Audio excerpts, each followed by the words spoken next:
Good morning, children. So it's very interesting, no, by seeing those picture, the good morning slide. So today topic is related to that only. That's the reason I have kept the slide related to the topic of today's. Okay, pay attention and listen the class.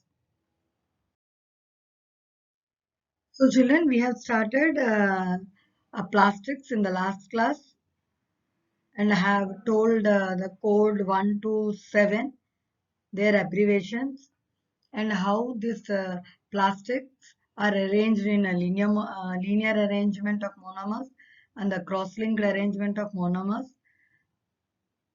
Did you remember all that? Okay, how these plastics are used in day-to-day life also we have discussed. So we are going to continue with the lesson synthetic fibers and plastics. Next part of the lesson. Please, children, be attentive and listen the class carefully. See, we have started our plastics. So plastics can be easily molded into any shape after heating. Not only that, because of its molding nature, they are used for making a variety of objects of different shapes and sizes. So different types of plastic that we come across in our day-to-day lives are many, and related to 7 codes I have abbreviated code numbers along with the abbreviations I told. Remember those all, and that is important as per the examination point of view. In today's class, we are going to learn that particular code number, that particular plastic, how it is used in our day-to-day life now. So, children, I hope you have remembered. Again, I will tell code number 1 related to PET, how it is used, like making containers for microwave cooking, bottles of carbonated beverages, and other food containers. When you come to code number 2, that is HDPE, making containers for strong and corrosive household and industrial chemicals like bleaches and acids. When you go for LDPE, that is the code number 4, making poly bags, grocery bags, and packing of foods and bread. When you go to code number 3, that is related to PVC, that is used in making pipes for sanitary fittings, mostly in the water pipes. PP, that is related to code number 5, making ketchup bottles, yogurt containers, medicine bottles, and automobile bottle casings. When you go for PS, that is code number 6, is used for making disposable cups and packing material for fragile items like computer and television. Not only that, along with that, we have other plastics also that is used for some other materials. Okay, with this, I complete the uses of different plastics and different codes, how they are used in day-to-day life. Okay, children, just listen the general properties of plastics. Although different types of plastics differ in some chemical as well as the physical properties, the general properties are common to most of them. So when you come to the first property, that is thermal conductivity, thermal means relating to or associated with heat. As the plastics are poor conductors of heat, which makes them suitable for making handles of cooking vessels, used in refrigerators as a foam core, and making containers used in microwave ovens. Next, when you come to the electrical conductivity, plastics are poor conductors of electricity. That is why they are used as a covering materials in electrical appliances, cords, electrical outlets, and wiring. When you come to the solubility in water, plastics are insoluble in water and are therefore used for making bottles, buckets, and other containers used for storing water. Next, effect of flame. Most plastics are inflammable. That means what is inflammable? They catch fire easily. Next, coming to the reactivity. Reactivity means reaction. As the plastics do not corrode or rust, that is the reason they are used in homes and laboratories for storing chemicals like acids and bleaches. In homes means whatever we use all the containers where we store our provisions. Maximum in the household we use plastics. I hope in few houses we see Tupperware. The whole provisions will be arranged in a Tupperware containers. I hope children you know about this Tupperware where you have a lunch boxes of Tupperware, water bottles, or so many household articles we can find of a Tupperware, which is a good grade of plastic. So we have two types of plastics. We are going to discuss about these in detail. Just listen, ma. So the two types of plastics are thermoplastics. The other one is thermosetting plastics. So thermoplastics means plastics which get deformed easily on heating and can be bent. Okay. And some of these thermoplastics are like a polythene and PVC, and these are used in manufacturing toys, combs, and various plastic containers.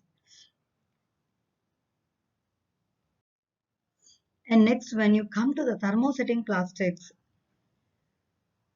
some plastics which molded once can't be softened by heating. So those comes under thermosetting plastics. So like a bakelite and melamine are the examples for this type.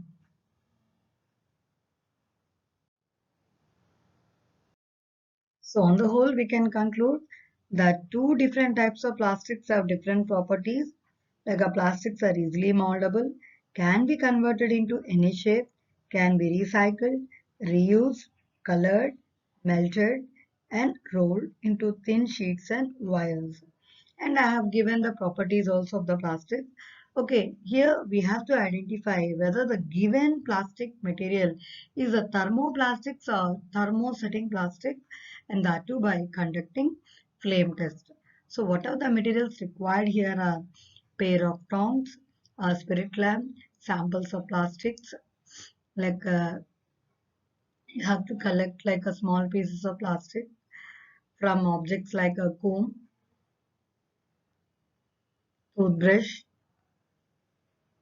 plastic bucket, handle of utensils, electric switch, a piece of melamine, milk plate, and a coffee mug. So how to proceed with this activity? Take a spirit lamp and light it.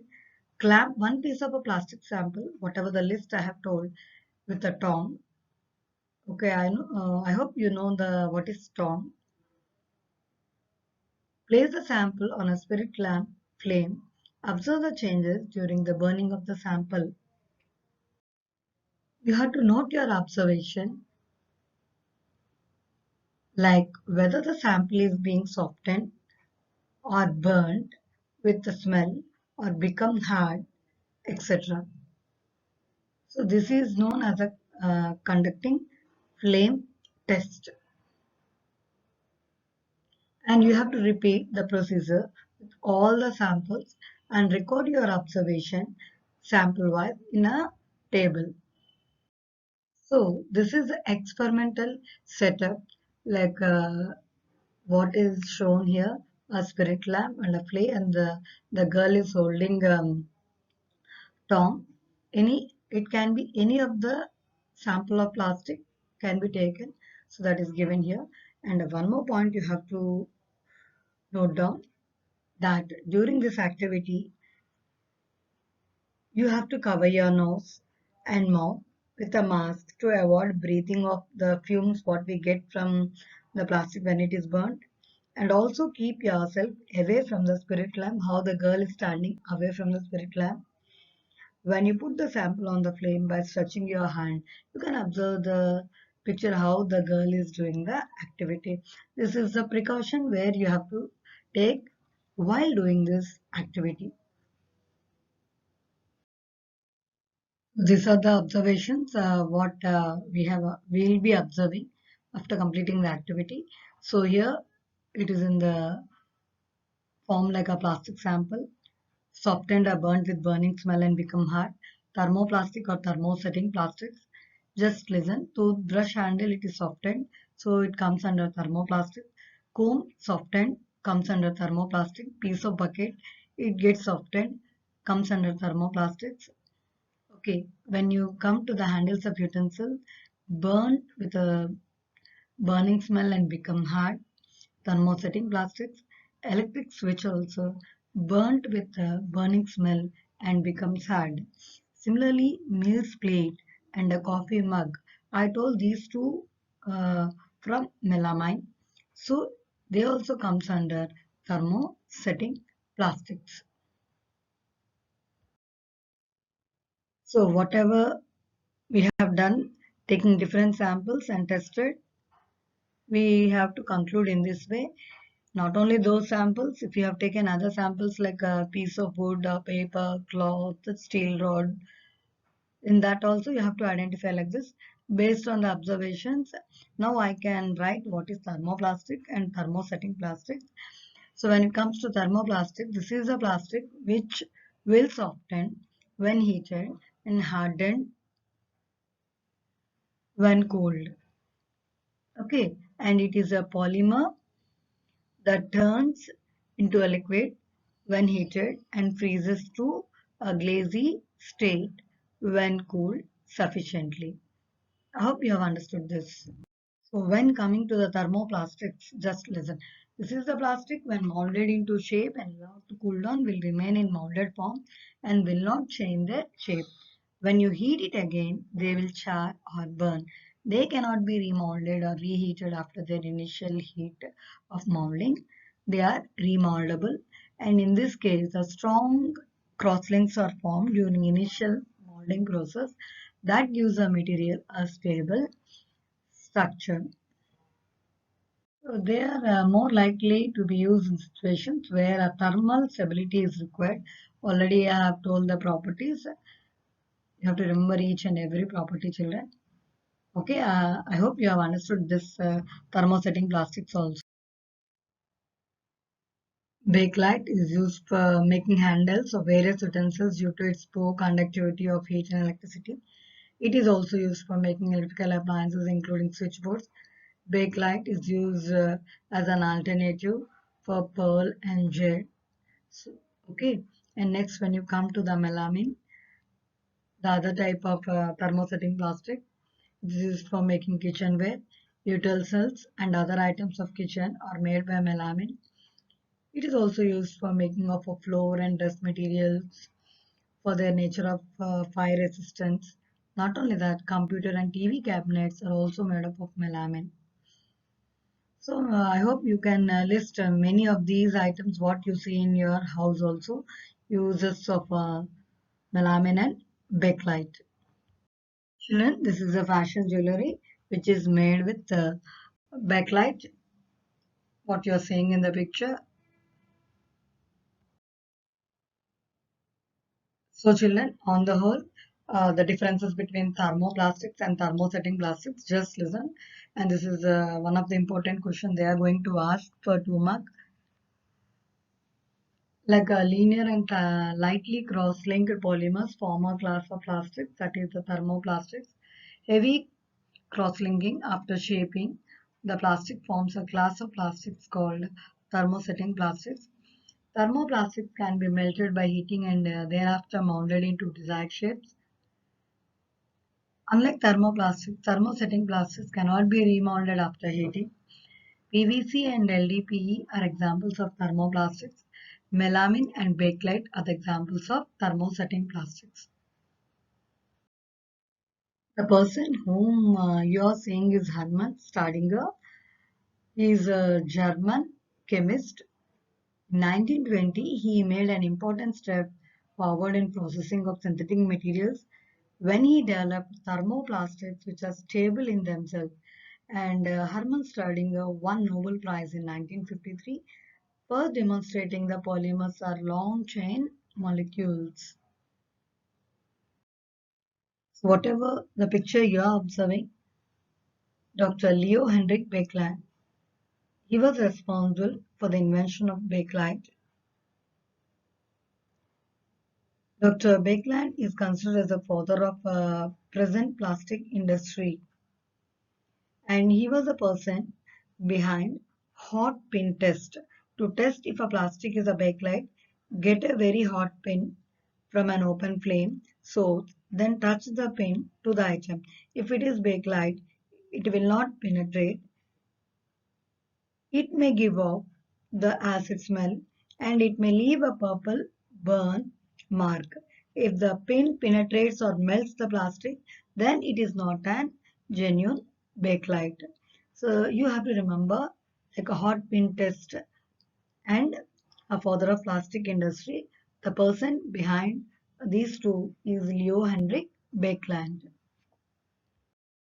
So children, in today's class we have learned